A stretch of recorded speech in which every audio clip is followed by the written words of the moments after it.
Nous sommes aujourd'hui dimanche 26 mars 2023. Nous avons comme thème ce matin la naissance et deux manières de naître. C'est sur ce thème que la Bible va nous entretenir ce matin. La naissance et deux manières de naître. Quand nous parlons de naissance, l'on fait allusion directement à un bébé. Mais selon la Bible, il y a deux différentes naissances, dont deux manières de naître. Et la première, donc premièrement, il y a la naissance qui est l'entrée dans le monde. Comment nous sommes venus dans une famille, dans ce monde. Et elle est donc naturelle. Cette manière de naître est une naissance naturelle. Et cette entrée se fait de la même façon que nous soyons noirs ou blancs ou de n'importe quelle couleur.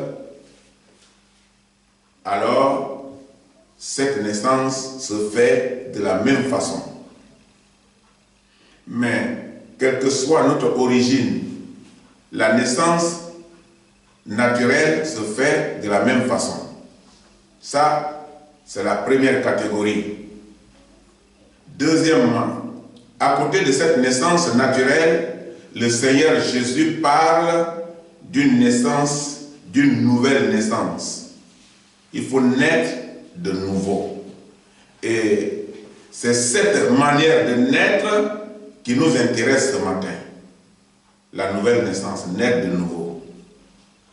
C'est du Saint-Esprit. C'est ça qui nous intéresse ce matin. Parce que c'est celle-là qui concerne notre salut.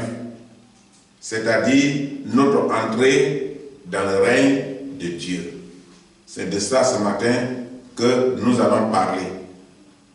Donc nous allons parler de la deuxième partie qui concerne le Saint-Esprit. Nous allons lire dans Jean 3, versets 5 à 6. Jean chapitre 3, versets 5 à 6.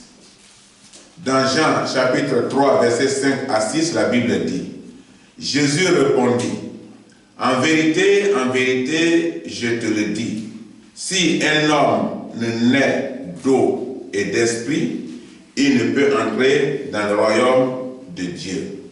Ce qui est né de la chair est chair, et ce qui est né de l'esprit est esprit. Voici donc la parole de Jésus-Christ concernant la deuxième naissance. Ça concerne le Saint-Esprit, naître de nouveau. Avoir en nous la communication de l'Esprit de Dieu pour que nous soyons désormais des gens qui marchent selon la volonté de l'Éternel Dieu. Parce que naître de nouveau, c'est recevoir la vie éternelle et divine par laquelle l'homme entre dans la famille de Dieu. En général, nous sommes tous dans ce monde comme les hommes pour Dieu, parce que nous appartenons tous à Dieu. Le monde appartient à Dieu et tout ce que Dieu a créé dans le monde appartient à Dieu. Mais la différence maintenant que nous allons voir, c'est à partir de la nouvelle naissance que nous changeons de nationalité. Que à partir de cette nouvelle naissance, on nous appelle désormais les enfants de Dieu, des gens convertis. Nous devenons des disciples. Donc c'est en ce moment que nous rentrons dans le royaume de Dieu, que nous rentrons dans la famille de Dieu. Mais comment faire pour l'obtenir? Comment faire pour obtenir cette nouvelle naissance? Parce que nous savions que la naissance naturelle, pour l'obtenir, cela se fait par des mariages. Cela se fait par des familles. Et maintenant la deuxième naissance qui se fait par l'Esprit, comment l'obtenir? Et la Bible répond qu'il faut simplement accepter Jésus-Christ comme le don gratuit que Dieu fait à l'humanité tout entière. Jésus est le don gratuit, mais Jésus est pour le monde entier. Maintenant, à l'homme de choisir ou de laisser. C'est à prendre ou à laisser. Rien n'est obligatoire. Mais il faut d'abord reconnaître qu'il est le don gratuit que Dieu fait à l'humanité tout entière. Et particulièrement à celui qui se reconnaît comme pécheur et croit en lui comme sauveur et rédempteur. Voilà la particularité. C'est pourquoi l'Église ne doit pas être un passe-temps quand l'on n'a rien à faire chez soi. Souvent, il y a des gens qui pensent que l'Église, alors on va à l'Église parce qu'aujourd'hui on n'a rien à faire. Et il y a des gens qui vont à l'Église par moment, par occasion. Quand ils n'ont pas un programme chargé, ils disent, bon, aujourd'hui là je suis libre, je peux aller à l'Église. Et demain, ils font autre chose. Quand c'est comme ça, cela veut dire qu'on n'est pas encore disciple. On ne se bat pas encore pour notre salut. On n'est pas encore aligné derrière notre maître. Le combat n'est pas le même. Le combat que le maître a fait pour nous donner cette vie, nous ne sommes pas dans ce combat pour notre propre salut. Donc, l'Église ne doit pas être un lieu où on considère comme c'est un passe-temps quand l'homme n'a rien à faire chez soi. L'Église est un lieu sacré. L'Église est un lieu sacré, un lieu qui libère l'homme. L'homme de sa préoccupation charnelle. Parce que l'homme, dans sa nature, il est pécheur. Et comme il est de nature pécheur, alors il cherche une liberté, une délivrance. Il cherche une délivrance. Donc il est préoccupé. Donc l'Église est un lieu où il peut alors être libéré de sa préoccupation charnelle. Beaucoup de pensées de ce monde. Où l'homme vient à l'Église, il vient comme fatigué et chargé. Et l'homme cherche un repos véritable en Jésus-Christ. Parce que notre entrée dans le royaume de Dieu, il dépend. Notre entrée dans le royaume de Dieu dépend de notre choix. Ça dépend de notre naissance selon la Bible, la nouvelle naissance, la deuxième partie qui concerne l'Esprit de Dieu. Et notre existence se partage entre des obligations et des loisirs qui varient suivant les milieux. Il y a des attitudes et des goûts de chacun. Chacun a ses aptitudes et ses goûts. Donc, ça varie suivant les milieux. Donc, ce qui explique qu'il y a deux manières de vivre aussi. C'est ça qui explique qu'effectivement, il y a deux manières de vivre. Au point 1, premièrement, la première consiste à vivre pour soi-même. On vit pour soi-même.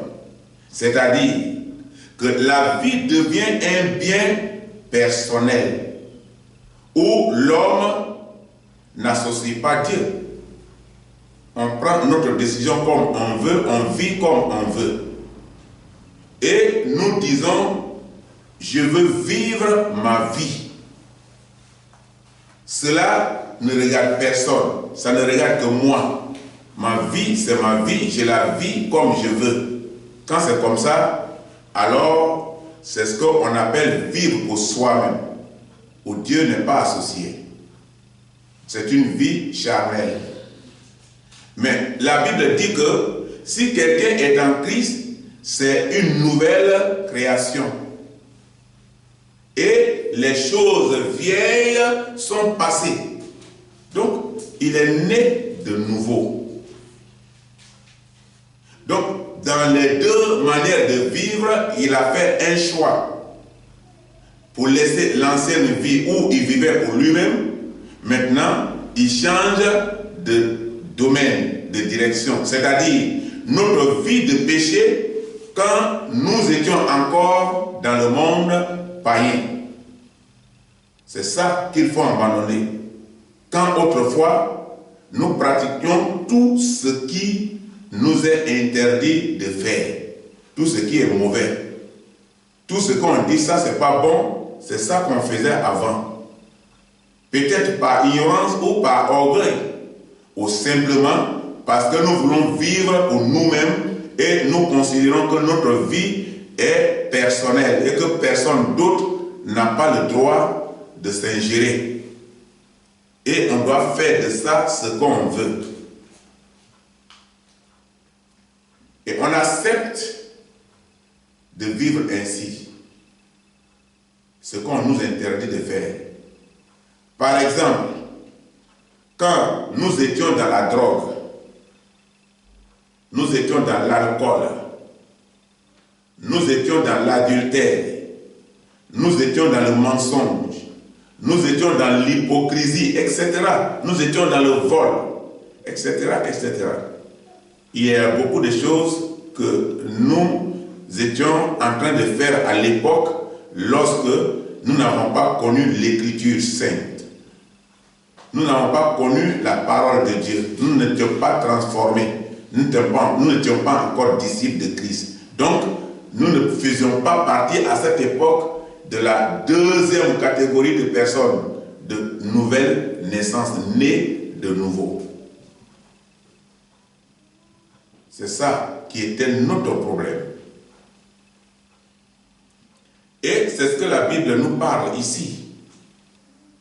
Et au point 2, la deuxième consiste à vivre pour Jésus-Christ. Dans ce cas-là, la satisfaction du mot « moi », qui était notre orgueil à l'époque, qui vient de notre orgueil, a été remplacée. A été remplacée par un nouveau but. Et l'homme décide de vivre désormais pour un autre maître, c'est-à-dire Jésus-Christ. L'homme n'est plus son maître en soi-même. Maintenant, il a un maître, il a un guide. Et maintenant, il se réfère aux enseignements de son maître et il s'adapte. Et on accepte que Dieu dirige désormais notre vie. Avant, on la dirigeait personnellement. Mais maintenant, on accepte que Dieu dirige notre vie. Que le Saint-Esprit ait une part d'assistance dans nos actes et dans nos décisions.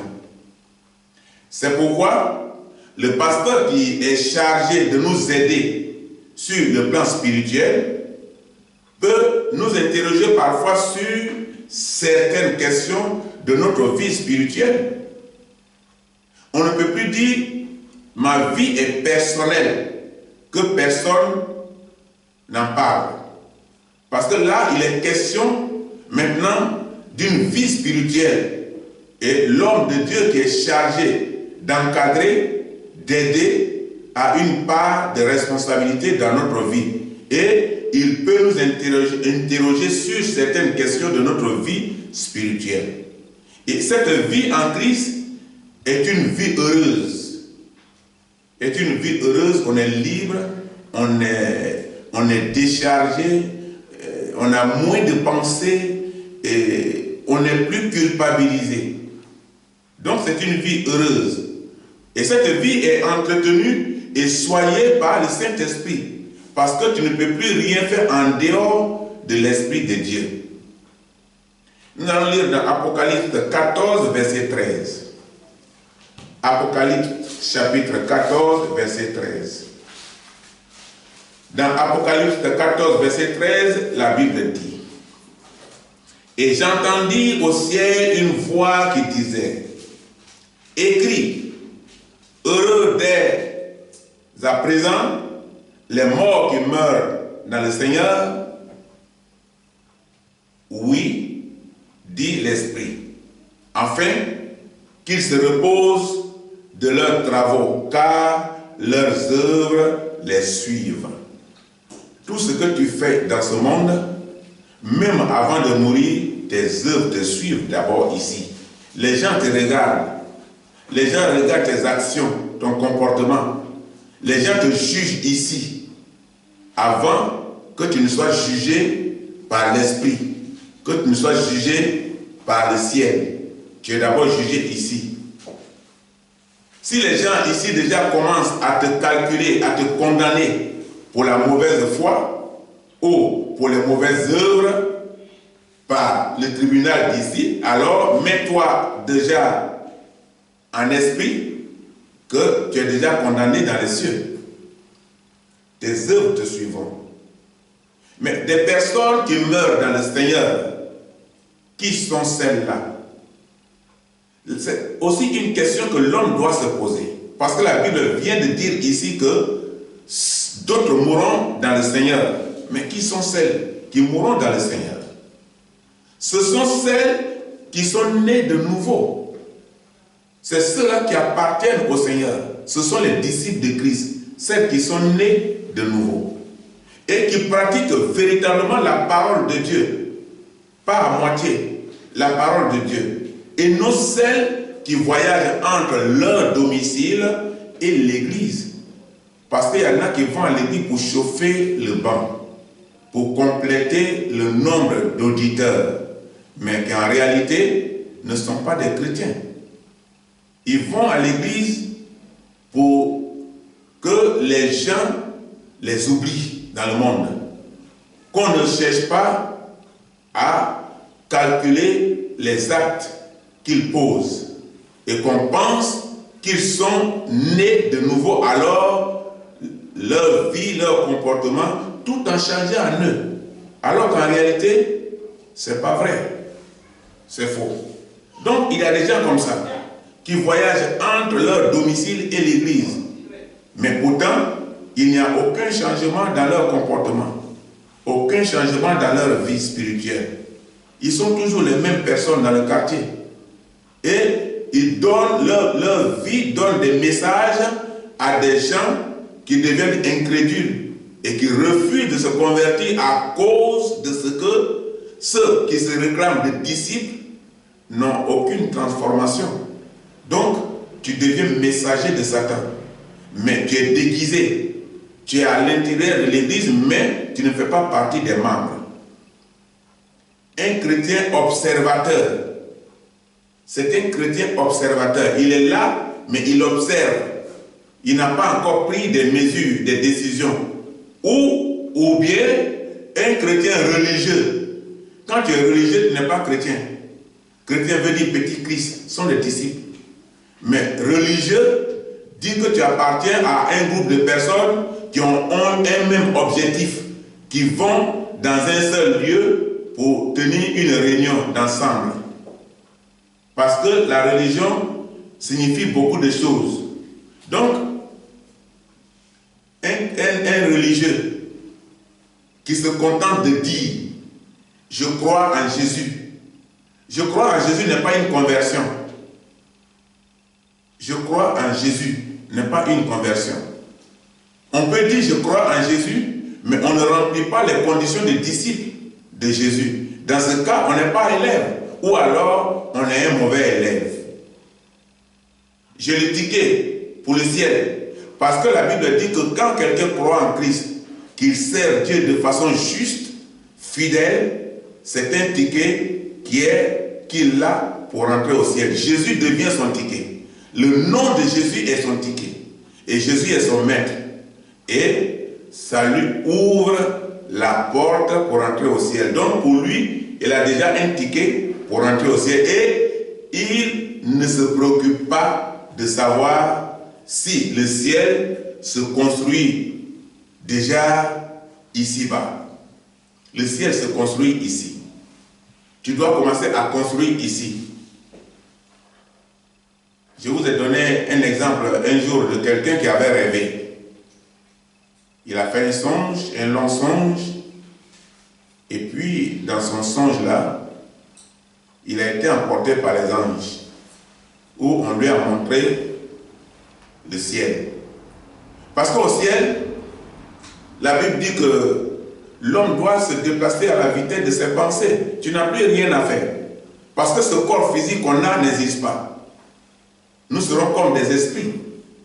Mais Dieu donne un exemple concret. Parce qu'au fait, là-bas, il y a un exemple quand même qui dit que ici, dans ce monde-là, il y a des gens qui ont les moyens, qui vivent dans les grands quartiers.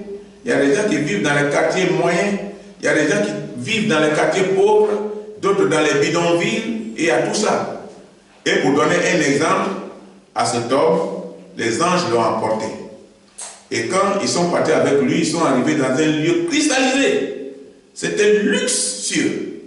Et il a vu, il était content, il dit, mais le ciel est beau. Mais Dieu a travaillé ici pour tout le monde. Il était vraiment content. Mais la voiture a continué. Ils ont traversé, ils ont commencé à traverser. Il dit, mais on n'est pas arrivé. On dit, non, on n'est pas encore arrivé. Ils sont arrivés dans le quartier d'une vie du milieu là, entre les pauvres et les riches. Il dit, mais ça aussi, les maisons ne sont pas mauvaises, hein? Elles sont bien construites. Il a pensé qu'on allait le descendre là. Là encore, le convoi a continué. Ils sont partis tomber dans le quartier des pauvres. Là encore, les choses ont commencé à devenir bizarres devant lui, parce que là, ce qu'il voyait de l'autre côté là, ce n'est pas les mêmes choses qu'il commence à voir. Ils l'ont conduit, ils sont tombés dans les bidonvilles. Il a dit, mais ici là c'est bizarre, on a dit non, on n'est pas encore arrivé. Ils sont arrivés sur un terrain où les maisons sont construites à moitié. Et arrivé là, on lui dit, tu vas descendre ici. Il dit, mais où je vais dormir? On dit, mais quand tu étais là-bas, c'est ce que tu as construit là, qui est là. Tu envoyais des centimes, tu déposais cet argent-là, ça venait ici. À chaque fois que tu déposes, ça vient ici. Tu déposes ça. Donc ce sont des briques qui ont été faites là, qui sont là. Donc le travail a commencé, mais ce n'est pas terminé. Il dit, mais je vais dormir où? Maintenant, à toi de calculer. Tu vas te débrouiller ici. Donc, quand j'ai appris ça, je me suis rappelé souvent des gens en Europe ici, ils dorment dans les cartons. Les cartons de frigo là. Ils cherchent dans la journée, dans la nuit, comme il y a le froid, ils rentrent dedans et ils dorment. Donc la vie, c'est comme ça. Il faut que tu prépares. Nous avons ça ici, sur la terre. Nous vivons ça sur la terre. Si tu n'as pas construit de maison, tu vas dormir à l'hôtel quand tu voyages. Même quand tu vas dans ton propre village, tu vas dormir à l'hôtel. Ou tu vas dormir chez les gens. Quand tu t'en vas, on t'insulte. Donc c'est la même chose. Donc tout se fait ici-bas. D'abord, tu dois préparer le ciel ici. Donc ces personnes-là, elles vont aller se reposer de leurs travaux. Mais toi, ton travail est arrivé à quel niveau? C'est ça. Parce que l'argent que tu as eu là, tu as cotisé ça chez Rosa au bar. Rosa, por favor, ven aquí, viens ici. Donne-moi 2 bières, 2 cervezas. Donne-moi 2 bières. Et l'argent que tu vas cotiser au ciel là, tu donnes ça à Rosa. Et maintenant, les usines de bière là, ils vont rester ici dans le monde. Et toi, tu vas partir. Tu t'en vas maintenant, on te descend dans un coin comme ça. Et quand quelqu'un a fait à côté de toi, mais lui là, depuis là, ici, là, c'est une bière seulement, il est pauvre, hein. Et oye, por favor, viens ici là. Mais tu fais quoi là-bas? Parce que Boisson a commencé déjà à rentrer en toi. Et maintenant, Boisson va travailler, il va te guider. Tu vois quoi? Rosa, viens. Lui, donne-lui quelque chose, il va boire. Depuis là, il est ici avec une bière seulement. Et puis après, l'argent que tu as envoyé là, tu donnes. Tu t'en vas à la maison, il n'y a plus l'argent pour la popote de demain. Parce que tu as tout vidé au bar. Et quand on dit qu'il y a des ampoules à changer dans l'église, tu ne peux pas changer parce que tu n'es pas converti. Tu n'es pas préoccupé que les choses du ciel là sont préparées ici-bas. Et les gens devaient aller se reposer de leurs travaux. Si quelqu'un dans ses œuvres a bâti une cabane, je dis bien une cabane, une maison, ensuite, il se reposera là-dedans. Si tu as prévu la cabane, tu vas dormir dans la cabane. C'est la même chose ici. Si tu as payé une maison, tu dormiras dans la maison. Si tu as loué une maison, tu vas dormir dans la maison. Et la différence entre louer et maison, c'est que construire est ta propriété. Et louer est temporaire et provisoire. Donc, il y a des gens comme ça. Alors tu vas te reposer où? Tu vas te reposer dans la cabane. Si au moins tu as construit une cabane, si tu as apporté au moins quelque chose à l'église à cette époque, quand tu as construit une cabane. Parce qu'au fait, les gens pensent que tout est général. Comme Dieu est bon, il est miséricordieux et qu'il a construit le ciel de façon noble et que tout est cristallisé, que tu n'as rien à faire, tu vas te déplacer à la vitesse des pensées, tu n'as pas besoin de véhicule, alors tu seras au même titre que celui qui a donné tous ses moyens ou des moyens suffisants à l'église pour la prospérité de l'église. C'est la prospérité de l'église, mais c'est la prospérité de ta maison, de tes biens au ciel, de ton logement. Ce que tu n'as pas fait. Maintenant, la Bible, le verset vient de nous dire ici que ceux-là iront se reposer de leurs travaux. Pendant que tu as sacrifié tout ton argent dans les bars, dans les boîtes de nuit. Pendant que tu donnais ton argent aux féticheurs, aux marabouts, pour te défendre, pour te trouver les sécurités. Pendant ce temps, tes amis étaient en train de cotiser. C'est la même chose ici. Tu trouves ton argent ici, tu manges. Tu es en Europe. Et puis au village, le jour que tu vas au village pour une urgence, tu n'as pas de maison pour dormir. C'est la même chose. Le jour maintenant que tu abandonnes ce monde, que tu es mort, tu n'as pas d'habitation. On va te conduire là où tu es arrêté. Si tu as la chance, si Dieu t'a fait grâce de découvrir là où tu vas partir, parce qu'au fait, à la dernière position, au dernier moment, tu as été converti. Mais finalement, tu n'avais plus rien fait. Tu as été converti, tu as le salut. Mais les conditions sont que tu n'as pas cotisé au même titre que ceux qui ont passé tout leur temps à se sacrifier pour l'œuvre de Dieu. La mort ne prend pas de rendez-vous avec nous. La mort ne prend pas de rendez-vous. L'homme peut mourir dans son lit. L'homme peut mourir à l'hôpital. L'homme peut mourir sur la route, dans un accident. L'homme peut mourir dans son bureau.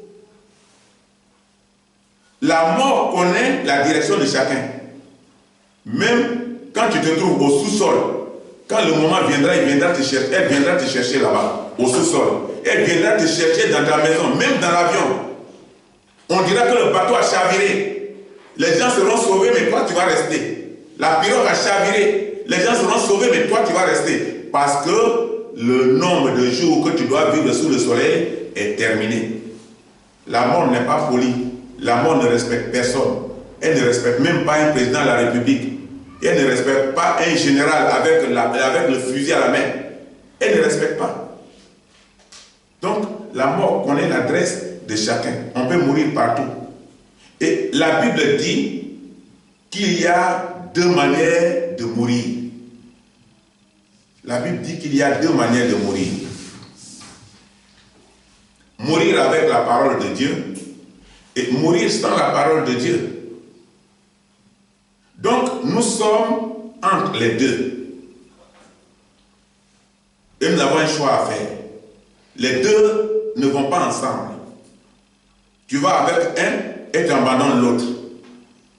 Les deux manières de mourir sont adaptées à 2 maîtres. De différents caractères, différents enseignements. Jésus et Satan. Si tu es mort avec la parole, comme le dit le verset, tu es mort disciple. Tu appartiens à Christ. Si tu es mort sans la parole de Dieu, tu es mort pour le monde. Tu appartiendras à Satan. Et quand Satan rentre dans les cimetières, il compte les cadavres. Satan, à un moment donné, il va avec ses délégations dans les cimetières, il compte les cadavres. Il compte les tombeaux. Ça c'est pour moi, ça c'est pour moi, ça c'est pour moi. Malheur à toi. Si Satan indique ton tombeau avec son doigt que ça c'est pour moi. Parce que tu n'as plus d'autres possibilités pour revenir en arrière et pour rechanger ça, pour te convertir. C'est pourquoi Jean-Baptiste passait tout son temps à parler au peuple d'Israël. Repentez-vous, hypocrites, repentez-vous. Souvent on pense que ce qu'on fait, on se cache à l'autre, ou on se cache de l'autre. Mais dis à sa caméra, qui voit partout. Il te voit partout où tu passes, que tu sois dans ton sommeil, que tu sois dans la douche, que tu sois dans ta chambre à coucher, que tu sois en voyage, que tu sois caché seul pour faire certaines choses bizarres. Le tribunal humain. Le tribunal humain nous condamne avec les preuves pour les délits que nous avons commis. Le tribunal humain. De même, le péché est une preuve justificative de la loi du ciel qui nous condamne devant le tribunal de Jésus-Christ. Et c'est pourquoi nous sommes avertis tous les temps. Prépare-toi à la rencontre de ton Dieu. C'est ce que dit Amos. Amos parle. Prépare-toi à la rencontre de ton Dieu. Même chose que disait Jean-Baptiste. Repentez-vous. Voilà comment le tribunal de Christ va avoir des preuves sur toi pour te condamner. Parce que tu ne t'es pas converti, tu n'as pas changé. Tu es resté le même. Ton caractère est resté le même. Ta vie, malgré que tu allais chauffer les bancs à l'église, tu es toujours la même personne qui appartenait à Satan à l'époque. Tu n'es pas disciple. Et le ciel sera beau, parce qu'il est déjà beau. Mais il sera beau pour tout le monde. Mais nos œuvres vont nous suivre. Voici la différence. Ce n'est pas ton péché qui va changer le ciel. Le ciel sera beau. Et il restera beau pour tout le monde. Parce qu'il est déjà beau. Il sera beau pour tout le monde. Mais nos œuvres vont nous suivre. C'est maintenant qu'il faut se poser la question. Sur tes œuvres, sur tes habitudes, sur ton caractère, sur ce que tu as fait et sur ce que tu es en train de faire. Le salut est proche. Le salut est proche. Mais l'enfer est aussi proche. Le salut est proche. Mais l'enfer est aussi proche. Comment ça se définit? Comment ça se fait? Ça se comprend?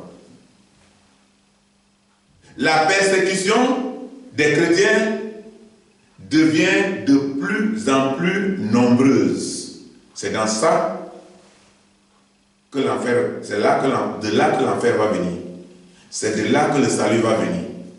Parce que la persécution, c'est devant la persécution que l'homme cède.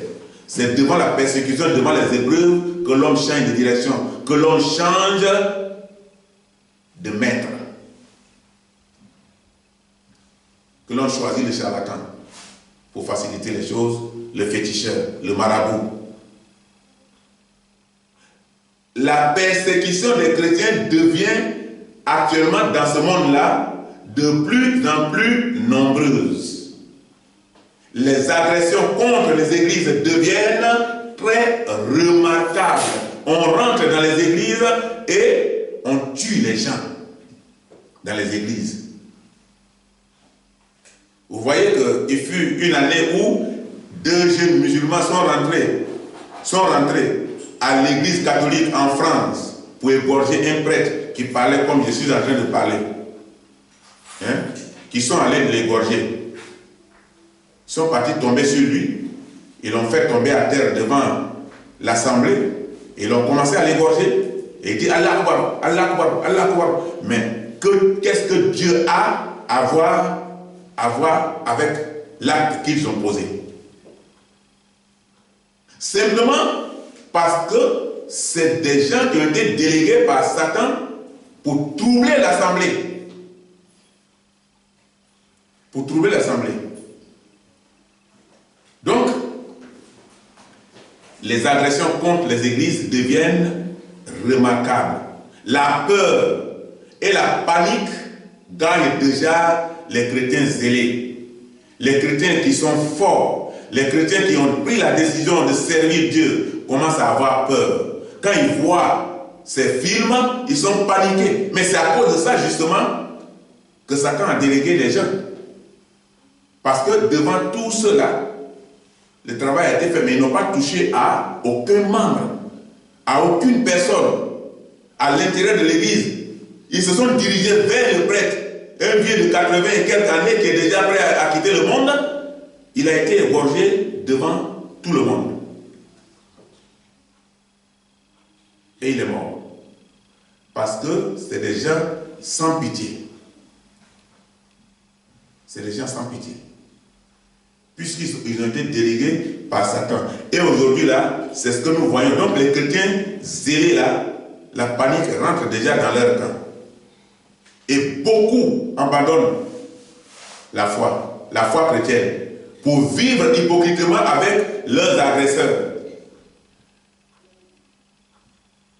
Vous voyez, c'est difficile.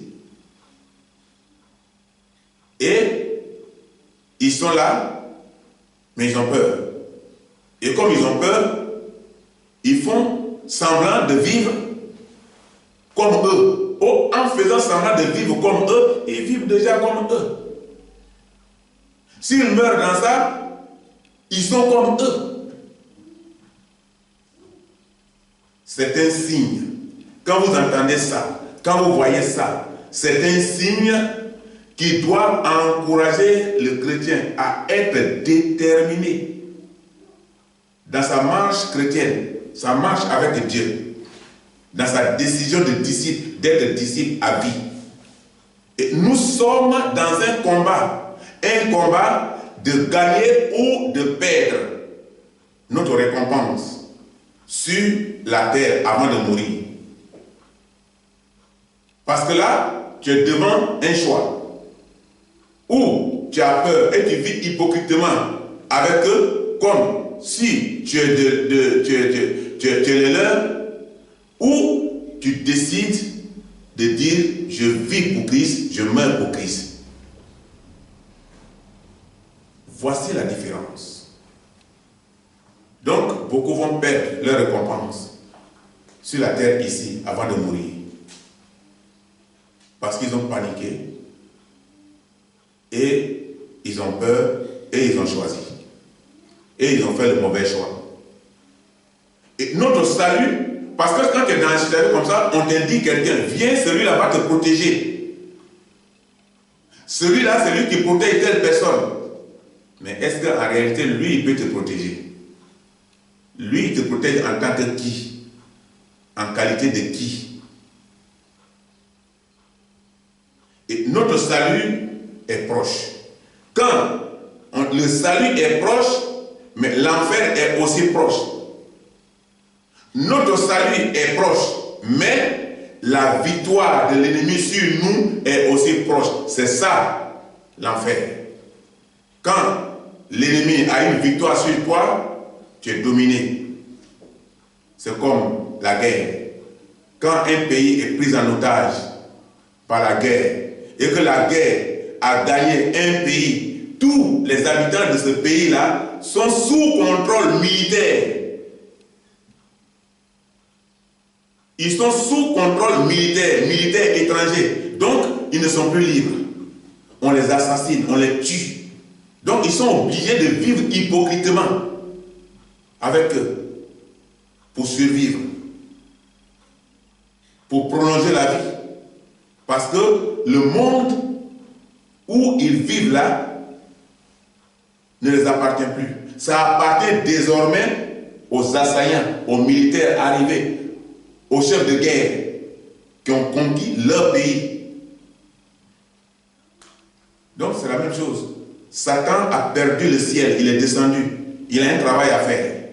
Et le travail, c'est contre l'homme, ce n'est pas contre les animaux. Donc, le salut est proche quand on demeure, jusqu'à la mort. Mais l'enfer est aussi proche quand notre ennemi prend le dessus sur nous. Dans ce cas-là, sa victoire sur nous est aussi proche. Victoire et échec. Lesquelles des deux catégories de personnes ferez-vous partie? Victoire et échec. Il y a une catégorie de personnes qui vont gagner la victoire. Qui vont gagner la victoire. Ils auront la victoire sur l'ennemi parce qu'ils vont demeurer fermes. Et Jésus-Christ sera leur maître, leur défenseur. Et il y a un autre groupe, une autre catégorie de personnes qui vont céder devant les représailles, devant les attaques, devant les épreuves difficiles. Et ceux-là vont céder. Donc, de quelle catégorie de personnes ferez-vous partie? C'est une grosse question. C'est une grosse question que chacun de nous doit se poser. C'est une grosse question que chacun de nous doit se poser. Ne vous laissez pas, ou ne nous laissons pas aller à la paresse. Dans le combat, il n'y a pas de paresse. Un combat qu'on fait avec paresse, on perd. C'est déjà perdu d'avance. Ne nous laissons pas aller à la paresse. Soyons fervents d'esprit. Servons le Seigneur Dieu avec zèle et avec courage, déterminé. Nous allons nous arrêter là aujourd'hui. Nous allons passer à la conclusion. La Bible nous recommande d'être de la catégorie de ceux qui obéissent à la parole de Dieu et qui meurent avec la parole de Dieu. C'est une victoire totale. Et cette victoire-là, personne ne peut vous l'arracher. Et qui vont vivre avec le Seigneur Jésus-Christ au ciel, là où ils se reposeront de leurs travaux.